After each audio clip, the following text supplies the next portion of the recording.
I now move on to Mr. Mohammed Abou El Enein, who is the founder of the Cleopatra Group and Vice President of Egypt-Japan Business Council.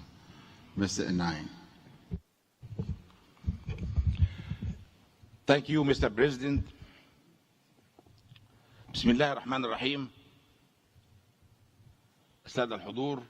In the name of Allah, ladies and gentlemen, it's an honor to participate with you in TICAD 7, this dialogue between the private sector and the governmental public sector. Allow me at the outset to express my thanks and appreciation for His Excellency the Prime Minister of Japan and his government for the warm hospitality that has been extended to us. I would like also to express my thanks and appreciation for His Excellency President Abdel Fattah al-Sisi, the President of the African Union, for the vision he gave us and the initiatives to achieve the aspirations and hopes of the peoples of the continent as for security, peace, and sustainable development.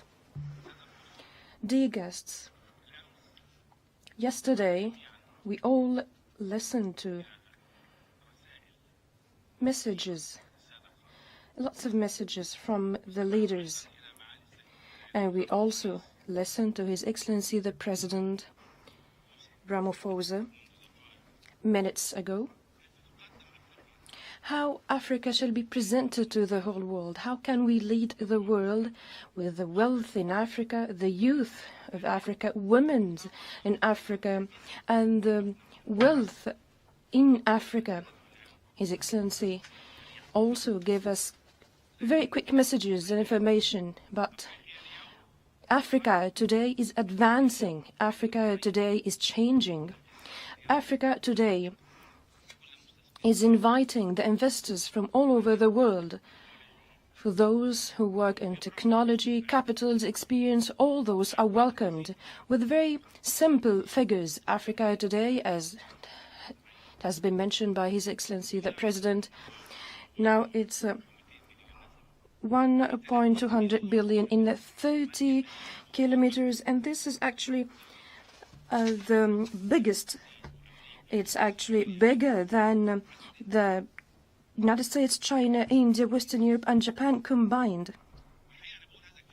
I'm saying this because figures, when we talked about numbers and figures, we actually saw the value of this wealth, and we've found that they are very good figures when we are speaking about 500 trillion or 124 billion barrels of oil produced, and 65% of its population is youth, 124 billion barrels of oil, and 500 trillion cubic feet of natural gas reserves, 95% of world's diamond reserves, 90% of the world's reserves are platinum, and 75% of the world's gold reserves. I believe even for the cattle, we have 450 million heads of the cattle, and 60% of the agricultural land is enough for the whole world. Why I'm saying all this? Because yesterday, His Excellency the President Abdel Fattah al-Sisi actually said a very important thing. He said that the peoples of the continent are waiting tangible results. The peoples of the continent want to feel that the mega projects that are serving the infrastructure are on the right track. And maybe over the past 10 years,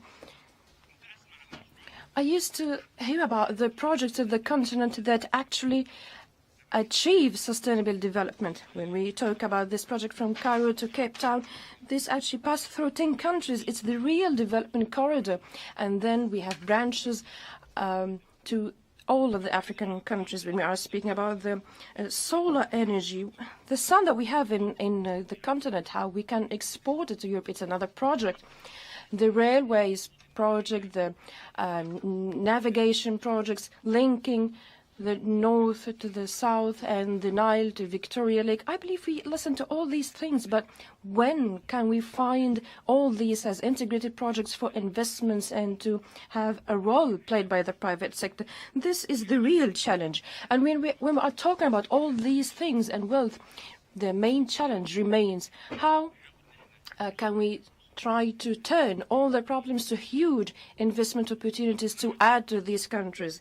Industry in Africa, actually, it is the backbone, and fortunately we are here in Japan, the great industrial country, the country of development, the country of building nations. We are very pleased to stimulate this model in Africa. The African youth, African cadres, African people, African minds, they have to get involved in this fourth industrial revolution, this revolution that the whole world is speaking about. Where are we now from this revolution? How to market Africa for the future? How to talk about attracting the industries and domesticating them? How can we speak about the specialization in countries for industries in cities and the big cities according to their specializations or human resources? It's the main and general policy that has to be drawn, has to be crystallized, and we have to talk about it everywhere. Maybe I'm limited in time, but I want to say that industry is the main thing, and I would like to tell you a very important thing that thanks to JICA and the Japanese JETRO, maybe this piece of information is very important for all of us. Egypt in 2020, the next year, will present to the whole world the biggest ever Egyptian museum containing 5,000 artifacts in cooperation with Japan. I'm inviting you all in this celebration to see our ancient people. What did they do in the biggest and most modern museum? For me, myself, I want to see all these projects on the ground and to see the manufactured goods from Africa being exported to, and for the private sector to be involved. I don't want to be lengthy, but actually I have a paper and it's in front of you. And I hope to have ongoing meetings and to speak about how to combat the high rocketing prices and everything else. Thank you so much. Peace be upon you.